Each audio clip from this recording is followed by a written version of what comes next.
জুলাই সনদ নিয়ে যে একটি মিথ্যাচার এবং প্রোপাগান্ডা করা হচ্ছে যে বিএনপি জুলাই সনদের বিপক্ষে, সেটি সম্পূর্ণ মিথ্যা, বানোয়াট এবং কল্পনাপ্রসূত। সেখানে জনগণকে স্পষ্টীকরণের বিষয় রয়েছে আসলে জুলাই সনদ দিয়ে বিএনপির স্ট্যান্ড কি। গণতন্ত্রের এবং জবাবদিহিতার যে উৎকৃষ্ট উদাহরণ, তার একটি অনন্য দৃষ্টান্ত আজকে স্থাপিত হলো। এই নেতাকর্মীদেরকে দলের পক্ষ থেকে নির্দেশনা দেওয়া হয়েছে যে সংশ্লিষ্ট এলাকায় গিয়ে তারা এই বিষয়গুলিতে কথা বলবে। বেসিক্যালি এখানে আলোচনা হয়েছে দেশ নিয়ে, এবং তারেক রহমান প্রধানমন্ত্রী হওয়ার পরে উনি যে বাংলাদেশের স্বার্থে অনেক ইতিবাচক উদ্যোগ নিচ্ছেন, তার আরেকটি অনন্য দৃষ্টান্ত আজকে স্থাপন হলো যে এখানে দলের নেতাকর্মীরা মন্ত্রীদেরকে প্রশ্ন করতেছেন যে তারা দেশের জন্য কি করতেছেন, এবং স্পেসিফিক বিষয়ে একজন সাধারণ মানুষের যে প্রশ্ন থাকে সরকারের একজন মন্ত্রীর উপরে, সেই রকমের প্রশ্ন করা হয়েছে।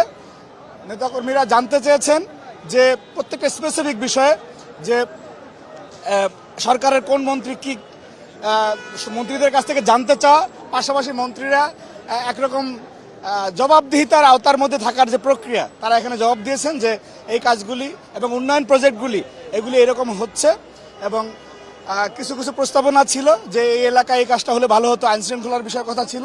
সুতরাং এটি আরেকটি নজিরবিহীন ঘটনা যে জনগণের যে সরকার, সেই জনগণের যে শাসন, সেটি জনগণের দোরগোড়ায় পৌঁছে দেওয়ার জন্য একটি অনন্য উদ্যোগ যে সেটা, এবং এটি বাংলাদেশের ইতিহাসে প্রথম ঘটনা যে সরকার দলীয় নেতাকর্মীরা স্বয়ং মন্ত্রীদেরকে প্রশ্ন করতেছেন যে আপনি এই কাজটি কেন করলেন এবং এই কাজটি কেন করলেন না। সুতরাং গণতন্ত্রের এবং জবাবদিহিতার যে উৎকৃষ্ট উদাহরণ, তার একটি অনন্য দৃষ্টান্ত আজকে স্থাপিত হলো।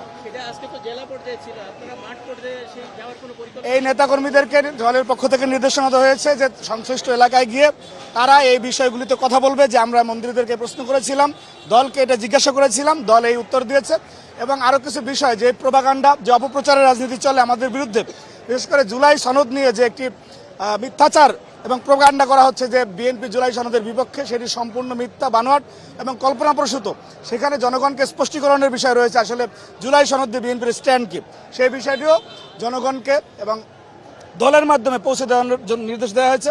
এবং আজকে মাননীয় প্রধানমন্ত্রী উনি বক্তব্য শেষ করার সময় উনি বলেছেন যে উনি অনুষ্ঠানটি শেষ করছেন না, উনি মুলতবি করতেছেন, এবং এটি সামনে আরও হবে। সেখানে উপজেলা, থানা পর্যায়ের নেতাকর্মীরা থাকবে, ইউনিয়ন, ওয়ার্ড পর্যায়ের নেতাকর্মীরা পর্যন্ত থাকবে। সুতরাং ইট উইল বি কন্টিনিউড, এটি চলমান থাকবে। ধন্যবাদ।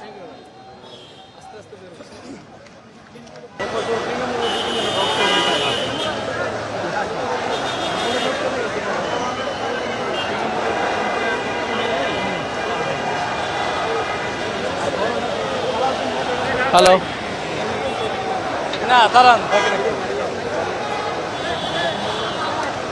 হ্যালো,